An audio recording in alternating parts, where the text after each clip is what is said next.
अभी तक आपने पिछले वीडियो में देखा वो लड़का उस ऑनर से मिलने के लिए उसके घर जाता है। तब वो ऑनर उसे बताता है कि ये कहानी है कुछ साल पहले की, जब उस घर में नए कपल आए थे। वो लोग नए-नए शादी करके ही आए थे और वो दोनों आपस में बात कर रहे थे कि यहाँ के बालकनी में कौन रहेगा, हमारे बच्चे खेलेंगे। वो लड़की ये बता रही होती है, पर वो आदमी बोलता है नहीं, वहाँ बालकनी में मेरे जिगर के टुकड़े रहेंगे, जो मेरे घोड़े हैं।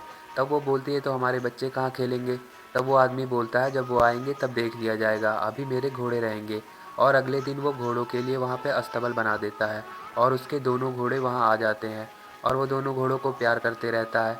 वो सबसे ज़्यादा अपने दोनों घोड़ों को ही प्यार करता था और किसी पर ध्यान नहीं देता था। फिर उसका बच्चा भी हो जाता है, उसे एक बेटी होती है और फिर दोनों खुश होते हैं। फिर वो आदमी घोड़ों के लिए ही मर रहा होता है, वो बोलता है मैं जा रहा हूँ घोड़ों को खाना देने के लिए। और उसकी बीवी नाराज़ होती है कि ये हमें प्यार ही नहीं करते। धीरे धीरे उसकी बेटी बड़ी हो जाती है और उसकी बेटी को कोई खेलने नहीं मिलता, तो इसलिए वो कब्रिस्तान में ही ज़्यादा दिन बिताया करती थी, जो उसके घर के पीछे होता है। एक दिन उसकी माँ उसे ढूंढ रही होती है, वो लड़की उससे मिल नहीं रही होती। तब वो अपने घर के पीछे कब्रिस्तान पे जाके देखती है कि क्या पता यहाँ पर हो, और वो देखकर चौंक जाती है। इतना भयंकर नज़ारा होता है। उसकी बेटी कब्र के पास बैठी हुई होती है और कब्र से बातें कर रही होती है। वो गुस्से से अपनी बेटी को आवाज़ लगाती है। तब वो वहाँ आती है। वो बोलती है मैं अकेली नहीं थी माँ, मेरे साथ मेरा दोस्त भी था। और वो अपने दोस्त का नाम सोनू बताती है। उसकी माँ उसे बहुत गुस्से से देख रही होती है, बोल रही होती है यहाँ पे तो कोई नहीं है, तुम किस सोनू की बात कर रही हो, चलो घर। और उसे घर ले आती है और बोलती है चुपचाप सो जाओ, बाहर नहीं जाना है। और फिर वो सोने के लिए चली जाती है। जैसे ही उसे नींद आती है तब उसे घोड़ों की आवाज़ आने लगती है और उसकी नींद खुल जाती है। फिर वो बाहर जाकर देखती है खिड़की से, तो उसके पापा घोड़ों को प्यार कर रहे होते हैं।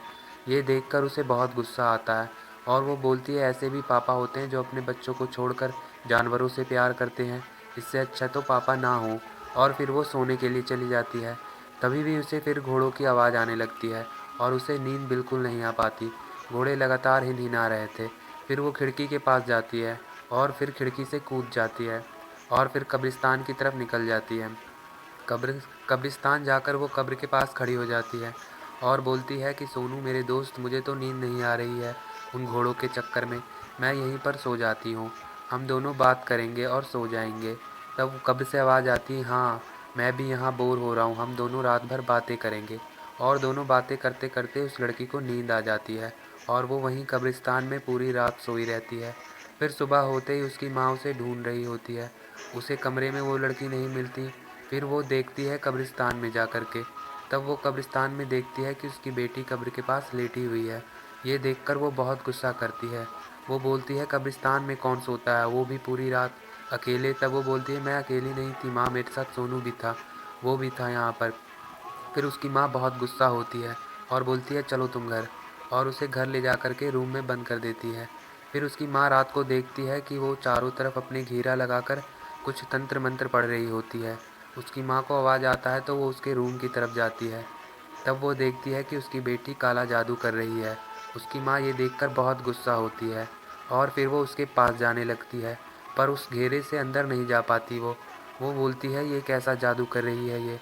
फिर उसे अचानक से बाहर घोड़ों की आवाज़ आने लगती है और उसके पापा घोड़ों को शांत कर रहे होते हैं, पर घोड़ों को पता नहीं क्या होता, वो अस्तबल तोड़ करके वहाँ से भाग जाते हैं। उसके पापा आवाज़ लगाते रहते हैं पर घोड़े बहुत दूर चले जाते हैं। फिर उसके पापा आवाज़ लगाते हैं तो घोड़े रुक कर उसे देखते हैं और उसके पास दौड़ कर आने लगते हैं और फिर इतना पास आ जाते हैं और उसके पापा को रौंद कर वहाँ से चले जाते हैं। तब वो उसकी माँ देख लेती है। वो देखती है कि उसके पापा को रौंद कर घोड़े चले गए। उसके पापा की वहाँ पर मौत हो जाती है। वो बुरी तरह कुचले जाते हैं, उसकी पूरे सीने कुचल जाते हैं। फिर उसकी माँ रोने लगती है और वो देखती है उसकी बेटी खिड़की से देखकर मुस्कुरा रही होती है। तब उसकी माँ समझ जाती है कि यही कुछ की है और फिर वो बोलती है कि अब तुम बिना खाए पिए इस रूम में ही बंद रहोगी बस, और कहीं नहीं जाओगी। और उसे उस रूम में बंद कर देती है और वो जिस खिड़की से जाया करती थी वो खिड़की को भी वो बाहर से बंद कर देती है। और वो उसकी बेटी बोलती है मैं रह लूँगी। और वो दिन भर बस एक ही वीडियो टेप देखती रहती है लगातार। उस वीडियो टेप को वो दिन भर देखती रहती है। 4 दिन हो जाते हैं। उसकी माँ सोचती है कि ये बिना खाए पिए कैसे ज़िंदा है। वो सोचती है गेट खोल कर देखती हूँ और वो गेट खोलकर देखती है तो वो देखती है कि वो वीडियो टेप देख रही है लगातार बैठकर, और वो वीडियो भी बहुत डरावना होता है। फिर वो बोलती है कि बेटा चलो मेरे साथ, और वो अपनी बेटी को एक कुएं के पास लेकर जाने लगती है और वहाँ ले जाकर उसे खड़ा करती है। उसकी बेटी समझ जाती है ये मुझे आज धक्का देंगी। वो बोल देती है कि माँ अगर तुम मुझे मारोगी तो तुम भी नहीं बचोगी। फिर उसकी माँ उसे धक्का देकर रोने लगती है।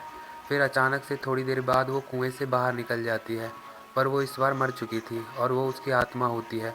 वो अपनी माँ को बेरहम की तरह मार देती है और खुद की रूह को उस वीडियो टेप में कैद कर देती है। तब वो लड़का समझ जाता है, तभी उस वीडियो टेप को जो भी देखता है उसकी 4 दिन बाद मौत हो जाती है।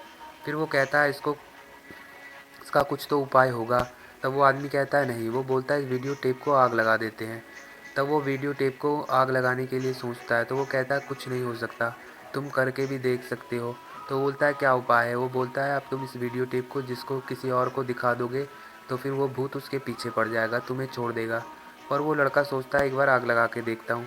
फिर वो वहीं के आग में उस वीडियो टेप को डाल देता है, पर वहाँ की आग ही बुझ जाती है, वीडियो टेप को कुछ नहीं होता। फिर वो लड़का गुस्से में उस वीडियो टेप को ज़ोर ज़ोर से पटकता है, पर उस वीडियो टेप को कुछ नहीं होता।